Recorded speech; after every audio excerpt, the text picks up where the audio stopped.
In this video, you will learn one of my favorite all-time card switches and how to use it in an incredible piece of magic that will allow you to be bold and really challenge your spectators and blow them away with this incredible card trick. Here's a quick peek at what it looks like. The cards can be mixed up by the spectator, and then they pick any card and sign their name on it. That card is then lost into the deck. You then tell the spectator to try to use their intuition to try to find their selected card. The card is flipped over to discover it is actually not their card. The card is set down on the table and the deck is shuffled once again. Now you'll try to show them how you as a magician can use your developed intuition to find their card. But incredibly, through either a feat of sleight of hand or pure magic, the card they chose has now transformed into their signed, selected card.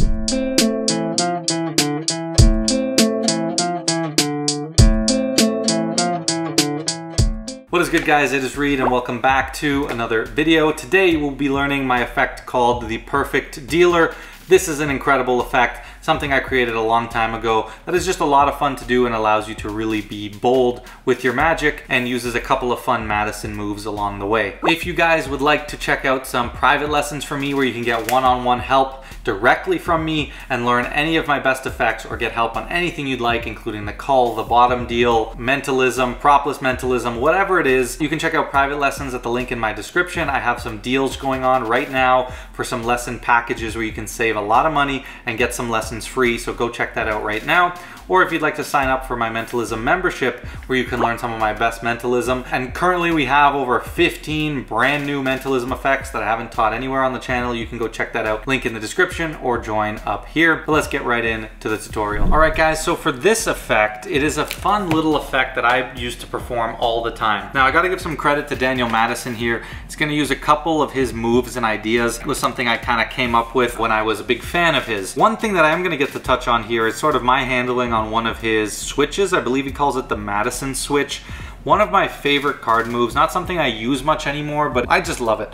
It's one of the cleanest switches that you can do in the mind of a spectator when it's well motivated. It's not the best for on camera, admittedly, but it is absolutely incredible. So it gives me a chance to touch on that a little bit. And I just love the plot of this effect. Now there's lots of ways to do this. There's easier ways to do this, no doubt.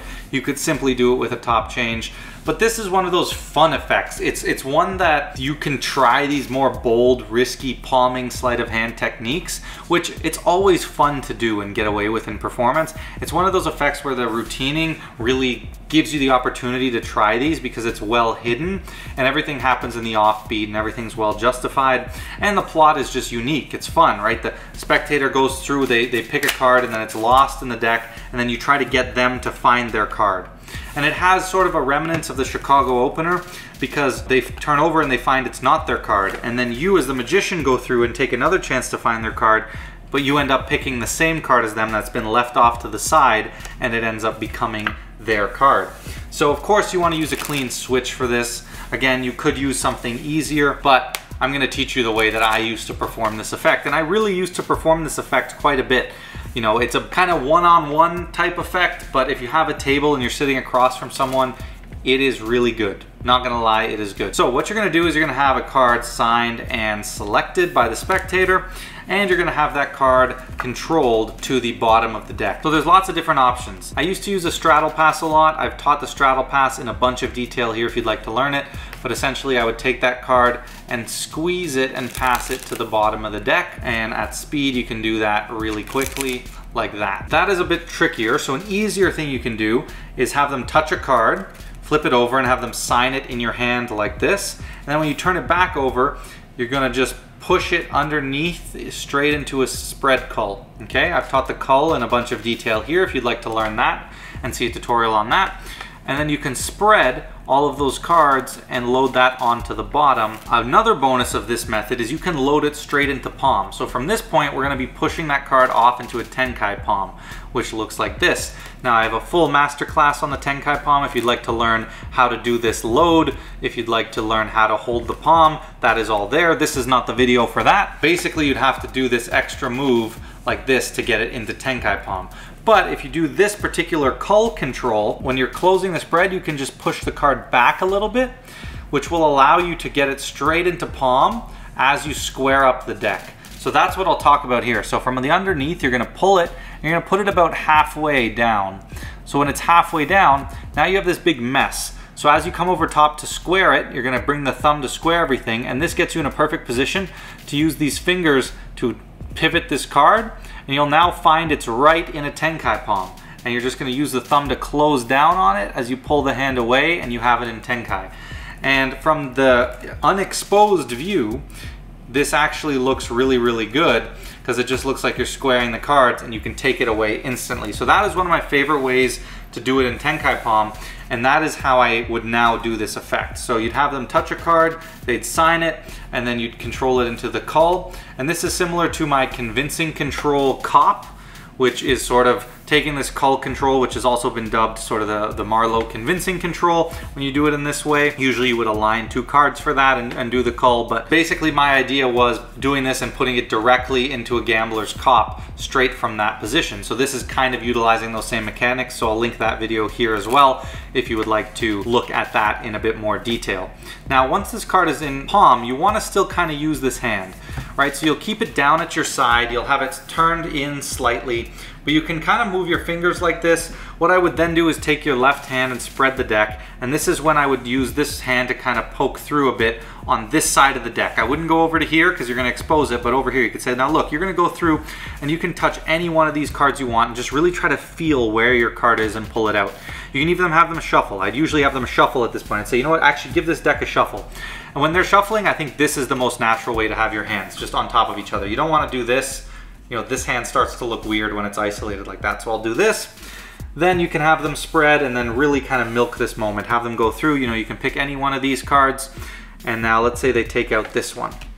And now kind of ham up this moment a bit, you know. Say like, look, you could have picked any one of these cards. What are the chances that you got exactly your card? I mean, it would have been nice, it would have been good. I mean, that's really hard to do though, because think about it, it's 1 in 52. And that's actually a lot more difficult than you think, right? So that's what you would say.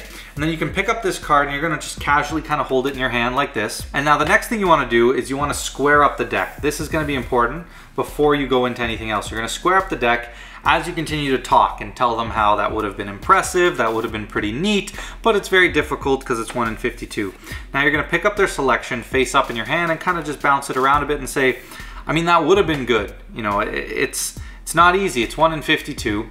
And then you're gonna flip it over, and this is when you do the Madison switch. So you're gonna push this back into basically a cop position, so that if you just close your hand, it's right in a gambler's cop. Now, if you need a tutorial on the gambler's cop, I've taught that in a ton of detail, full masterclass linked up there. But you're gonna push that back so it's about lined up with the last sort of joint of the middle finger here. That's a good portion, so when you close, it is kind of hidden, just casually like this. So you have your Tenkai in your right hand, and this, you just move it so it's in a gambler's cop position. Now the switch is as you come forward, and it needs to be motivated, and the motivation here is going to be to pick up the deck. So as you come forward, your thumb and index finger are going to grip the card from Tenkai and turn back to conceal the gambler's copped card. So even if you're looking at it, it looks good. No one's going to notice that slight movement of the cards, especially if you have a motivation like reaching for the deck like this. It is super well justified, trust me. So you're gonna come through and the thumb and index are gonna grab as you come down, and you casually bring this over top and you do it. Now, one thing you wanna avoid is doing this, where you know, take it out of view instantly. Let this hand come to this hand and then do it. Don't move this hand too much because it's gonna look weird if you come like that, right? You want this to just match this. The switch happens as this hand kind of blocks everything for a moment. And that little discrepancy will make them not realize the card jumps basically from here to here. They're not gonna notice the card jump from your hand to your fingertips. So at speed, it kind of looks like that. And you say, okay, now again, you pick this card and you're gonna just throw that card out on the table, okay? But the brilliant thing is you don't have to have this card in cop for long. You do all of this directly facing them, you throw it back on the table, and you instantly load that card onto the bottom of the deck, okay? Because you have the deck in your hand. So it's all well justified, it's all motivated, it all happens in one motion. You come like this, you say, all right, we'll leave that card there, and the switch is complete. that quick, that fast. It is a beautiful switch. I love the Madison switch. I think it is really powerful and it allows you to do an incredible switch. I would highly recommend you guys try it out. We'll have that deck set up right in front of us. And again, just keep this in mind. When you square up the deck at that earlier stage, have it kind of right in front of you so everything will be lined up. So you can just come like this. We'll leave that there for now. And now I'm gonna get a turn. Now as a magician, you know, I'm a lot better at this. I can actually pick up on the aura of the card or whatever you want to say. And you say, you know what, I think I'm gonna go for, no. You know, kind of milk this moment too. And then you come over here and you're like, I think I'm gonna go for, actually I'm gonna go for this one. Because it's interesting, what else I can do as a magician? Well, I can change cards into whatever I want them to be. If I just rub my finger, what was the name of your signed and selected card? The 6 of diamonds. And of course, it is the 6 of diamonds. And you have that beautiful little kicker that they kind of never see coming. You know, a couple of tips, really set this card off to the side, make it be forgotten out of view, but also make it out of your reach. Once you throw it down, push it out towards them, away from you, but kind of off to the side. There's also a lot of ways you can get creative with this presentation in terms of saying why, you know, the card switches or why as a magician you have a better ability to find the cards. If you want to be sort of a mentalist or just purely magical and it's, you know, you heating up the cards or whatever it happens to be. But I think this effect is super unique and really, really strong. And it is one that will allow you to take some of these bigger risks that are absolutely awesome. You've just learned how you can find the spectator selected card, but how about them finding their own card? If you'd like to learn how to get the spectator to cut to the 4 aces from a shuffle deck, you can check out my spectator ace cutting routine right here. I hope you guys enjoyed that tutorial. If you'd like some help on this or any of my other material or to learn anything from me, you can hit me up for a private lesson, link in the description. Or if you'd like to learn some of the best mentalism on YouTube, you can check out my mentalism membership linked in the description. New video coming very soon that you guys do not want to miss on there. With all that said, guys, don't forget to like, comment, share, subscribe, and I'll catch you in the next video.